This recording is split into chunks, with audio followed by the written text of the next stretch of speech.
How to create a lifestyle brand. Hey guys, I'm Shama Maher, CEO of Scaling Retail. And if you hadn't noticed, creating a lifestyle brand is really what everyone's talking about these days. You're seeing so many more brands that are launching, not just with one product, but with multiple different kinds of products to really appeal to the lifestyle of a customer.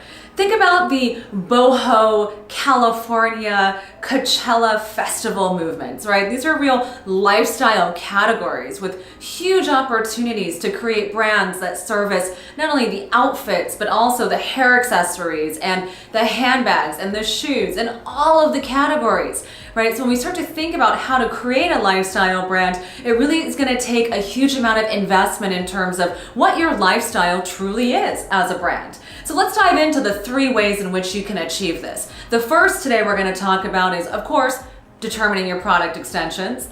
The second thing we're going to talk about is financial planning and investment. And the third thing we're going to talk about is your marketing materials. How do you communicate that messaging? Now, of course, if you're moving away from just one item to multiple items and also in different categories, it is going to be more expensive, but do remember, more products, more stories, more opportunities for press. When you did have just that one category, maybe you were just pitching to a certain demographic or to a certain style of press or editors or writers. But now when you open up different categories, you kind of get yourself more availability in terms of who might feature you for what selections, etc.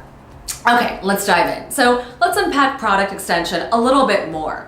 Now, one of our clients, Elise McGuire, she launched her company with just a focus of scarves, a beautiful collection of alpaca scarves. And we had a long conversation about what are the other product extensions and how could she really take her love of Cape Cod and this beautiful feeling of living young and free and wild, but also elegant and soft.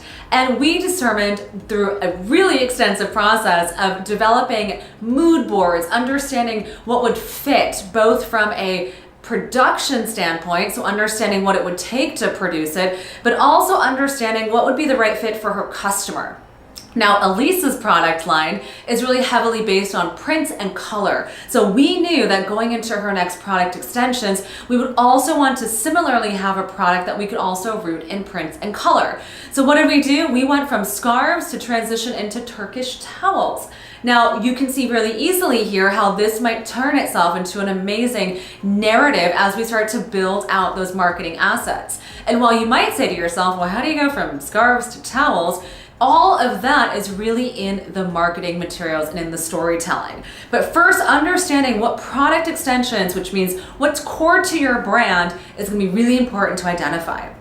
Now, the second thing that's important, guys, is understanding profitability. Now, of course, coming from a prints and textile standpoint, as with my example with Elise, if she's already got the prints, well then how different is it going to be for her to make some tweaks and changes on those prints from her scarf to her towels, right? Not going to be as difficult. However, of course, it's difficult in terms of sourcing and materials, etc. But guys, if I was going from, let's say, ready to wear and I was moving into handbags or shoes, now we're talking about totally different kinds of categories. The margins are going to be different there. It's going to cost you more money when you think about getting a shoe designer or developer to create that product, or even a handbag designer or product developer to create that as well. So start to think about the capital investment it's going to take in order to really develop those other product lines. It may not be as easy as going from, let's say, developing tops to then moving into bottoms, or going from tops into outerwear, right? So start to think about natural extensions, but also, guys, the financial consequences of the margins, but also of the production, right? And what it's going to take to make that happen.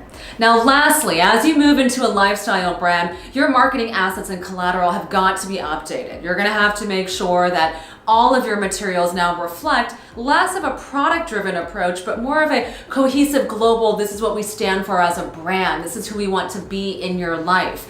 Your marketing materials include everything from your website, to your social media, to any of the press communications that you have out there, and any way in which you talk about your business. I'm a huge fan of saying every email you write is an example of branding and marketing. It's how you represent yourself and your company. So starting to move away from, oh, we make beautiful tops, or we're an exclusive shoe line, or we focus on handbags, your language is going to start to change. Your marketing materials, visual assets are going to start to change. But guys, doing these 3 steps and really approaching becoming a lifestyle brand truly, not only just through how you talk about your business, but through product selection and product development and pricing, is so valuable and so important. Like I said, brands today are seeing the most success with customers when they can be more to them than just transactional. When they can be more of a customer hub, when they can service the customer in a 360-degree capacity. Good luck with expansion into becoming a lifestyle brand. Do shoot us an email if you're interested in taking your business into a growth stage. If you want to introduce new categories, you can find us over at hello@scalingretail.com. Of course, leave us an email, shoot us a comment below. Follow us on our YouTube channel and come and hang out with us on Instagram. It is one of my favorite places to be. All right, guys, have an amazing day. I'll talk to you soon. Bye.